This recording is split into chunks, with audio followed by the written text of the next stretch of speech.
A soft, silent kiss. From the wind? Or was she there? How did she do that? Oh, man. Isn't that it? Sometimes you feel it. You feel that kiss on your neck or a hand on your shoulder and you say, wait, somebody there? Well, they are. You know, they are. Probably in thought. But who knows? We do live in times where astral projection is so close by. Part of what I teach. Because we're able to do it now. There's an openness in the world. We call it the spirit world, really the world of the soul, where so much is possible. So much that for so long people thought was, it was psychics must do it, or, magicians or whatever. We're the psychics, we're the magicians. And we can send a soft, silent kiss to somebody and it'll work, it'll start them. Try not to do it in the middle of the night, you wake them up. Happens to me. A soft, silent kiss. From the wind. Or was she there? How did she do that?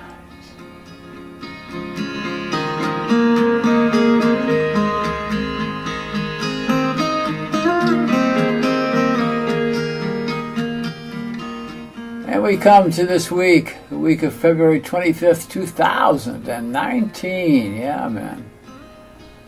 The I Ching. The I Ching, the book of changes. Some call the book of answers. We all like to find answers, don't we? See, what the I Ching does is it gives you no answers, right? But it opens you up to where you know the answer, right? That's what it's about. Gives us the open door.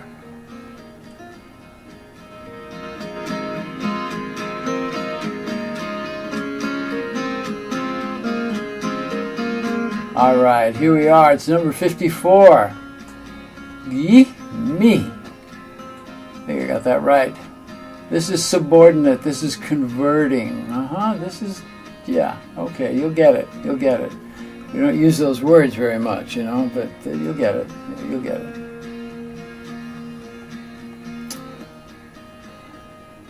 When we talk about the I Ching, talks to us about proper behavior. It does talk about manners and it does talk about the way we act in the world, but it also gives us ways to behave that are going to help get us into the heart of our soul journey. Above is Zen to shake and below is open. The wisdom. There's an imbalance. Do not question your behavior now. Stand firm on what you know. Trust your intuition and be free of fear and doubt. When those fears and doubts, man, just change it. Just change the idea of it, just change them. And you stand firm because you do know. In the classics, as it does now, this hexagram signified, they talked about it in the old way. This is one of the reasons I did a new translation, because they talked a lot in these kinds of metaphors. Not that I don't like metaphors, as you know, I love metaphors. But it signified a maiden who was to be married into a very influential household. There was a wise woman of the tribe who saw that she was unhappy and advised her, do not make waves for now. Just learn to be still. Just listen. Subordinate yourself to the family. You got to know what's out there. You got to have a deeper level of knowledge. You got to mature in here. Trust and have clarity in your contemplation. Right? So the idea here is to watch. That there's some weak people in charge, and that really is a very tough situation. So right now, you're going to be advised not to assert yourself. They tell this woman, do not assert yourself. Don't give anybody your ideas, because you're just not going to be heard. Look, in this example, put it to your present situation. You've worked hard to get somewhere, right? To make a union, a relationship, business, whatever it is. And right now it would be very destructive if you try to use your influence too soon. You'll have a chance to do it, but right now, cool. Cool your jets, as they say. As this change is coming, but right now things are out of balance, things are locked. It's not the time to express your inner truth, as beautiful as it is, and as much as you work to have clarity. If you attempt to be the truth talker now, your words would be construed as being negative and counterproductive, and you know they're not. But people are going to hear it that way. Overt corrective action, yeah. You see, that's getting out there, getting in their face. Don't do it, because you'll lose the opportunity. You are in a place of opportunity, but you got to chill in order to get it. You want to join with your tribe, with your like-minded fellows, because you've been chosen, right? And we feel good. Our ego gets in a good place when we feel chosen. But just get the lay of the land, right? While you're maturing. This is a precarious time. You are on the brink of joining with others. But for now, remain still. Yeah, take that. That's some wisdom. Think about that.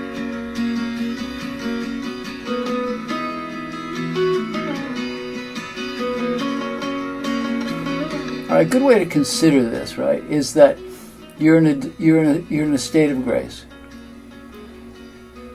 And so in this state of grace, deconstruct what have been your ego-based actions, right? These actions, if you repeat them, they're going to make the obstacles, and you're going to be stuck. You're not going to move into being of service to the greater good. It's going to take you off your mark of finding peace and love on the path. So this advice is just really advice, strong advice. The situation is such that weak people have come into influence and are guarding their position with a dark, out-of-balance fierceness, right? To show your light, to show your wisdom now will be seen as a threat, and you'll be held from joining with the family, the relationship, the group. It could be a study group, it could be a club, it could be, a relationship with something in business, but you are being desired. There's no doubt about that, but just lay back right now. Look, it's hard. What I wrote was, it's a hard pill to swallow, and it is, to be subordinate. But if you do, it's going to allow you to see the inner workings of the situation. If you were to jump in now, you wouldn't see how it worked, and your foundation would be weak, and you'd fall through the ice into the cold water. You're going to see what's really happening, because there's a lot of truth in the situation that are being hidden from view. And if you jump in now, you're not going to see the truth. Should you do it, pushed on by the voice of the ego, you bluster your way in, you will be rebuked, and the truth will not be exposed. And the road you've worked so hard to maintain will be destroyed. You'll be swept off the road, man. And you'll be sent back to begin anew. Right? So listen to that. This is meant to be a prosperous cycle if you adhere to correctness without caring what others think, ignoring that nagging voice of the ego which wants you to move into abundance without doing the work. And that is not going to happen. It's important now to take the path of self-knowledge, of the quiet path. Often we're caught, Jung said it in a nice way, he said, often we're caught in a blind alley where only self-knowledge can extricate us. And we're usually not aware of the situation either. And unless we take some promising bypath, got it? Some promising bypass, it can end in a real death, right? Because, getting pushed out of something or having something, you lose it, that's a death. But it also could be a scary situation. Maybe you're going into some kind of physical challenge, but you got to chill, You don't climb the mountain until you know the mountain. You've learned a lot. You've had a lot of experience in going towards the goal you want. And you still are lacking this deep and mystical knowledge of the situation. Each situation has its own mystical force around it, a soul force. So if you move too fast, you're going to miss the mystical part, man, and that's the fun, dig it? That's the fun. See, at the proper time, you'll step up, you'll have influence, and you'll bring that to this relationship, to this business, or the tribe, and you'll move into a beneficial position. It's here that you will influence this sacred journey that will lead you to what you want. You'll be in harmony. These frequencies of the greater good for you and your fellow pilgrims are there. But now listen, bow your head now. Right? Just do it. While you determine the lay of the land, it's then, and it's only then, that you should raise your head and shine the light that you've held. You've held this light in your heart, right? It's not easy. Sometimes it keeps you up at night. I know that one so well. See, if you try to have influence right now with words or heroic deeds, get on that white horse, you'll only have the effect of blocking your entry into the garden. Right? Just picture that. Don't let your entry into the garden. You get through the garden, what you see is beautiful. Wait for the right moment to move. Quiet the ego. Meditate. Feed the soul. It's time for soul food. Yeah. You know what it means? We talk about feeding the soul. Read some poetry. Stimulate your intellect. I recommend Rumi. But get into that headspace, where you can meditate, where you can do the things that you know are good for you. Turn off the screens, right? Turn them off. And know your plans. It's in quiet contemplation where you silently make your plans. Because your time of influence is not here yet. Now, not yet, right? It doesn't mean never. It means that the energies are not properly aligned for you to have influence on the situation. The stars are not aligned. Be a part of the nameless crowd. Be a member of the team that works diligently but does not try to show its greatness. Doesn't try to lead, doesn't try to be clever. It's from this position that you can observe clearly, without responsibilities, where there are dangers, where there's pitfalls. See, the benefit now is to become stealth, man. Become a secret agent, right? Soul secret agent. I think I have badges made for that. So that when you make your move into the inner sanctum of your desires, you do it easy, with style and with grace. This will be the dance you've desired, the dance of love, that dance that nourishes life. That's soul food, man. Adapt to the mores of the situation. Do not stand out at this time, right? You'll be recognized soon for your value, but just not quite yet. The benefit is to make this okay with yourself. You're going to be served now by being modest, having compassion while serving, right? Be of service. Bring light to closed doors. Standing up to any dark forces that try to get into your quietude. Stand up to them.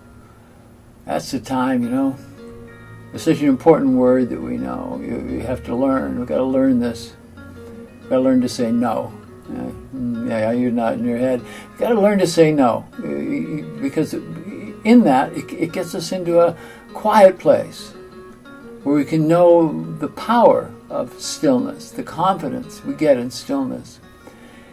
This is how you're going to maintain your dignity. And when you do step up, man, you're going to be like a shining sun. You're going to be like a beacon of love light. You're going to be in completion, in compassion, in satisfaction. Lessons of humility and compassion are contained in this qua, in this hexagram. At this time, be without visible direction. Okay. That's I told you, this message, right? This message from the ancients is very different than what we get, right? We don't want to show that we know where we're going, because it will allow us to go to the harvest. So be inconspicuous. That doesn't mean not to laugh and not to dance. Do that. Be joyful, definitely, and be present. As old Ram Dass said, be here now. Be fully present, and then you're in no danger. Your protection now is stillness. Wow. Okay. Your protection is stillness. Lock this advice deeply in the place of your wisdom, of surety, and of knowing, and signify that you got it, man, because there is great power in signification. Sing every day. Your voice will please Spirit, and sing with no judgment of yourself, whether you're good or you're bad. Doesn't mean anything. Just be in your song, right? And if it sounds like you're off or you don't like it, laugh at yourself and it'll correct. There's a big wave coming your way. And in your practice is where you're going to find it. In your practice is where things are going to open for you. Right? So chill. As hard a pill as it is to swallow, be subordinate. You convert things to your good and to the greater good. We don't want to forget that. As we think about this a soft, silent kiss from the wind, or was she there? How did she do that? Oh yeah, baby. It's been quite a week, my birthday week. It's been great. So many nice messages. And my friend Maya cooked me a dinner at her new restaurant, Verdant, here in Tulum. Going to be the best restaurant in the world, man. I really think that's true. And I felt so wonderful. I felt so blessed, and I'm feeling that. And I was talking to my friend down here, Ellie. I call him Rabbi Ellie. Lovely man. And he said in his tradition, he said that on your birthday you can give blessings, and your blessings are powerful. I thought about that. And so I thought about y'all, right? So take a breath. I'm going to give you a blessing, okay? So just take a breath for a second. Open up. May you feel blessed as you walk the road of the ancestors, the ones who nurtured you and have kept you safe. Let your soul and your mind and your heart join and be joyful companions as you bring light from this powerful platform to all, and all bring love to you. On this day, at this moment, you are blessed and filled with the sun and the moon and the stars. The blessing I give you is may love surround you always. Oh yeah. I mean it.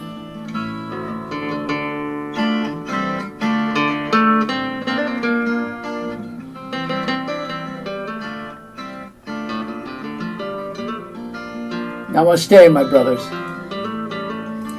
Be the one of peace who sees God in everyone, okay? Knowing that that's in you. And when we say namaste, we honor the God in the other and the God in us, and that's what makes the connection.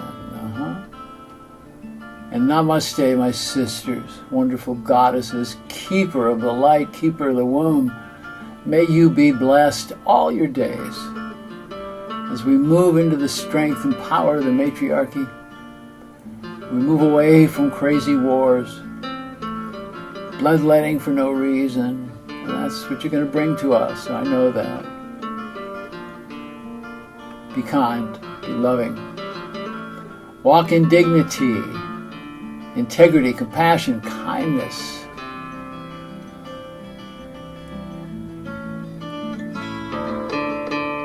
In the Kesha-Lakin, I am the other you. And I like it that way. Yes, I do. Blessings, blessings, blessings.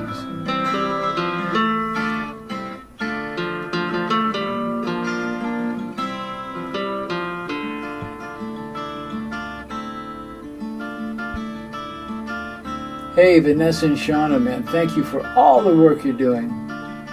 Helping to bring the word out. Yeah, I got a team, man, behind me. We're working on the platform to bring the teachings out, the old teachings and new teachings. That's going to come up really soon. And I've got this wonderful team behind me. That's better than anything I've ever seen. I send you so much love. In La Kesha Lakin. I am the other you.